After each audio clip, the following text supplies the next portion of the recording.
ओम शांति। आज 18 तारीख के महावाक्य हैं अव्यक्त बाप दादा मधुबन। बाबा ने कहा, पिता श्री जी के पुण्य स्मृति दिवस पर प्रातः क्लास में सुनाने के लिए अव्यक्त बाप दादा के मधुर अनमोल महावाक्य। ओम शांति। रूहानी बाप अभी तुम बच्चों से रूह रिहान कर रहे हैं, शिक्षा दे रहे हैं। टीचर का काम क्या है? शिक्षा देना। और गुरु का काम क्या है? मंजिल बतलाना। तो मंजिल है मुक्ति, जीवन मुक्ति की। तो मुक्ति के लिए याद की यात्रा बाबा ने कहा क्या है? बहुत ही जरूरी है। तो अब बाप कहते 84 का चक्र पूरा होता है, वापस घर जाना है। तो अपने साथ ऐसी ऐसी क्या करनी है? बातें करनी है। तो बाबा कहते अंदर से क्या आएगी? बड़ी खुशी आएगी और दूसरों को भी खुशी में लाएंगे। जब हम खुद खुश होंगे तो हम दूसरों को भी खुशी में लाएंगे। तो तुम बच्चों को पुण्य और पाप की गहन गति बाबा ने क्या किया है? समझाई है। पुण्य आत्मा, पुण्य क्या है और पाप क्या है? तो सबसे बड़ा पुण्य है क्या? बाबा कहते सबसे बड़ा पुण्य क्या है? बाप को याद करना और दूसरों को भी याद दिलाना। और क्या है? सेंटर खोलना, तन मन धन दूसरों की सेवा में लगाना, ये है पुण्य। तो बाबा ने कहा संग दोष में आकर व्यर्थ चिंतन पर चिंतन में अपना समय हमें क्या है?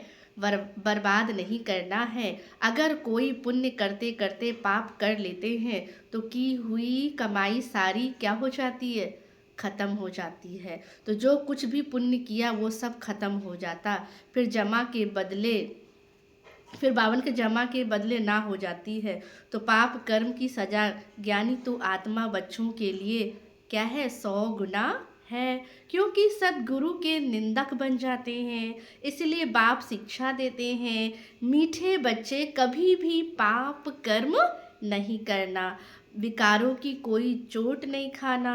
तो बाप का बच्चों पर लव है, तरस भी पड़ता है। बाप अनुभव सुनाते हैं। जब एकांत में बैठते हैं तो पहले कौन याद आते हैं? अनन्य बच्चे याद आती। भल विलायत में है, कहाँ भी है, कोई अच्छा सर्विसेबल बच्चा अगर शरीर छोड़ जाता है तो उनकी आत्मा को भी याद करके बाबा उनको क्या देते हैं? सर्च लाइट देते हैं। तो बाप कहते याद का, तो ये तुम बच्चे जानते हो, 2 बत्तियां हैं, लाइट इकट्ठी है ना, बाप और दादा। तो ये दोनों जबरदस्त लाइट है, बाप और दादा। सवेरे का टाइम बहुत अच्छा है। बाप कहते स्नान कर एकांत में चले जाना चाहिए। अगर अंदर खुशी भी बहुत रहनी चाहिए। बाबा कहते ये नहीं कि अभी तो खुश है और अगले पल में क्या है, खुशी गायब हो जाए। नहीं, बाबा कहते अंदर खुशी रहनी चाहिए। बेहद का बाप बैठ समझाते हैं। तो अपने को क्या समझना है? आत्मा समझना है। बच्चे याद की यात्रा को कभी भी क्या नहीं करना? बाबा कहते भूलना नहीं। मुख्य है ही क्या? बाबा कहते ज्ञान और योग। सब्जेक्ट ही हमारा क्या है? 4 है, ज्ञान, योग और फिर उसके बाद है धारणा और सेवा। तो जो बच्चे अच्छी रीति याद करते हैं तो बाप की याद से क्या है? याद मिलती है। तो याद से बच्चे बाप को भी क्या करते हैं? खींचते हैं। पिछाड़ी में आने वाले जो ऊंच पद पाते हैं उसका आधार भी क्या है? याद। तो जो जितनी याद में रहेंगे वह कशिश होगी। तो बाबा कहते कहते हैं ना, बाबा रहम करो, कृपा करो, इसमें मुख्य क्या चाहिए? याद। तो याद से ही हमको क्या मिलती है? करंट मिलती है। तो बाप कहते बच्चे को कोई समय बाप को किसी बच्चे को करंट देनी होती है तो भी बाप की याद क्या हो जाती है? फिट जाती। तो बाबा क्या करते थे? जिस बच्चे को सकाश देना होता था तो बैठ करके पूरी रात उस आत्मा को, उस बच्चे को क्या देते थे? सकाश देते थे। तो तुम जानते हो करंट मिलने से आयु बढ़ती है, एवर हेल्दी बनते हैं। ऐसे भी नहीं एक जगह बैठ याद करना है।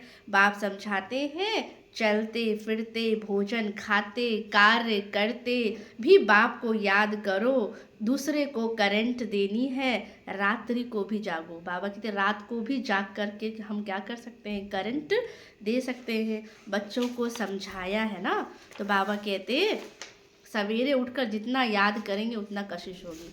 तो सवेरे का टाइम बाबा कहते हैं बहुत अच्छा है, इसमें हम क्या कर सकते हैं, करंट बाबा कहते हैं दूसरों को दे सकते हैं, अपने को भी क्या कर सकते हैं, चार्ज।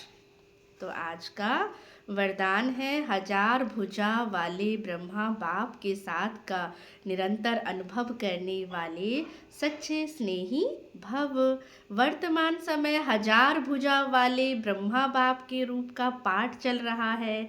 जैसे ब्रह्मा बाप के बिना, बाप कहते बिना, जैसे आत्मा के बिना भुजा कुछ नहीं कर सकती है ना, वैसे बाप दादा के बिना भुजा रूपी बच्चे भी कुछ नहीं कर सकते।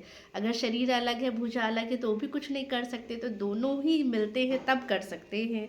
तो हर कार्य में पहले बाप का सहयोग है। जब तक स्थापना का पाठ है तब तक बाप दादा बच्चों के हर संकल्प और सेकंड में, बाबा कहते हैं बच्चों के हर संकल्प और सेकंड में साथ साथ है। इसलिए कभी जुदाई का पर्दा डाल वियोगी नहीं बनो। बाबा हर टाइम साथ है, इसलिए जुदाई का पर्दा डालकर वियोगी नहीं बनना है। प्रेम के सागर की लहरों में लहराओ, गुणगान करो लेकिन घायल नहीं बनो। तो बाप के स्नेह का प्रत्यक्ष स्वरूप सेवा के स्नेही बनो। स्लोगन है, अशरीरी स्थिति का अनुभव व अभ्यास ही आगे नंबर आने का आधार है। तो बाबा ने कहा अपनी शक्तिशाली मनसा द्वारा सकाश देने की क्या करो, सेवा। हर समय हर आत्मा के प्रति मनसा शुभ भावना शुभ कामना के शुद्ध वाइब्रेशन वाली, बाबा ने कहा स्वयं को और दूसरों को अनुभव हो। तो मन से हर समय सर्व आत्माओं के प्रति दुआएं निकलती रहे।